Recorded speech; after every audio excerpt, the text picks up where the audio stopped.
morning! Pupunta po ako ng school ngayon. So, tapos na ako kumain, tapos na ako maligo, tapos na ako mag-toothbrush. Maglalagay na lang po ako ng sunscreen. Hello mga mi! Magandang araw sa inyo! Samahan niyo po akong pumunta sa eskwelahan para sa enrollment ng aking bunsong anak. Aba, syempre mga mi, kahit busy tayo sa ating pagtatrabaho, busy tayo sa gawaing bahay, busy tayo sa pagre-reels, huwag po natin kalimutan ang pag-aaral at obligasyon natin sa ating mga anak. Hindi po ba? Aba, syempre mga mi, kaya tayo bumabangon araw-araw para sa ating mga anak at sa ating mga pamilya. Kaya bigyan natin yan ng oras at tamang panahon. So kahit anong busy natin dyan mga mi, bigyan natin ng schedule kung ano talaga ang dapat nating gawin. So ayan, sa mga oras na yan mga mi, ako po ay nagmamadali na sapagkat pupunta po ako ng school. At after po ng enrollment mga mi, papasok na po ako sa trabaho. Alam nyo mga mi, kapag kayo ay lalabas, huwag nyo pong kalimutan ang mag-sunblock. Actually, kahit hindi po kayo lalabas ng bahay, importante po ang sunblock sa mukha. Lalong-lalo na po tayo mga nagkakaedad na. Naku mga mi, hindi na po tayo pabata, tayo ay patanda. Kaya ingatan natin ang ating mga face. Yan na lang po ang ating mahalin sa ating sarili. Bukod sa mga healthy pagkain, kailangan dapat healthy din po ang ating mga skin. Not sponsored yan mga miya, pero gusto ko lang pong i-share at payong kaibigan lang din po yan. Ang kulay labi natin, para hindi tayo namumutla. Yun lang. Siyempre, wag natin kalimutan ang mga dadali natin pag pupunta sa school. Siyempre, number 1 yung card. Tapos, magdadala din ako ng birth certificate. Siyempre, makahanapin at ready tayo. Ayun. So, lagay ko na siya sa bag ko. Sa aking backpack.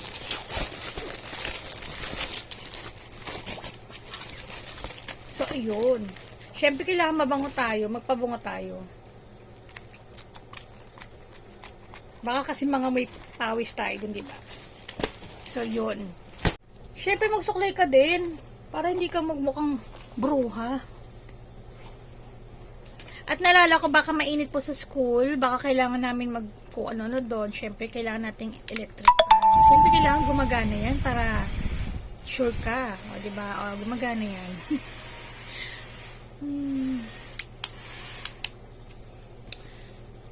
So, yun lang. Siyempre, kailangan may payong. So, maglalakad po tayo. Lakad. Mainit, kaya kailangan nakapayong. At that moment mga mi, nakasakay na po ako ng jeep papunta sa school. So, hindi naman po natin maiwasan na magpakit sa camera. Charlie. At hindi rin po nagtagal mga mi, nakarating na po ako sa eskwelahan ng aking anak. At ayan, syempre, kailangan natin mag-ingat sa ating pagtawid at baka tayo ay dumami. Charis!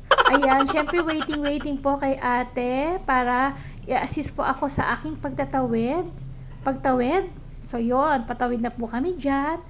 At pupunta po ako dyan mga misa sa pinaka-enrollment area.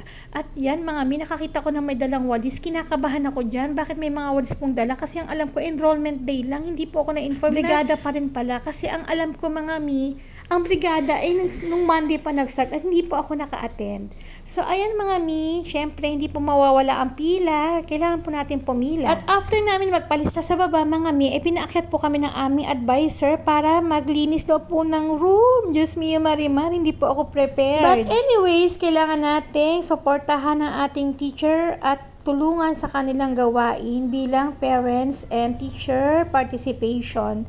So, ayan, pawisan na po ako dyan dahil nagpunas-punas, nagwalis-walis po ako dyan. Kailangan natin tumulong. Ano po? So, ayan, shout out sa mga ibang parents na masisipag na talagang nagbigay din ng oras sa kanilang mga anak, mga mi. At ayan, mga mi, diba, kitang-kitang ebidensya, tumulong po ako dyan.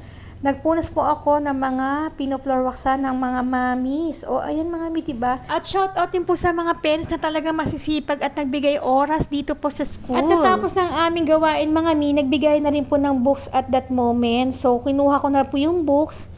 Tapos na ako magpa-enroll at ayan, nagpa-rescue ako sa aking anak na panganay kasi may mga books na kailangan iuwi dahil ako ididiretso sa work. At natapos na po ang obligasyon ko sa pag-enroll at ako ay nakasakay na sa bus dahil papasok na po ako sa trabaho. Yun lang mga mi, thank you for watching, bye!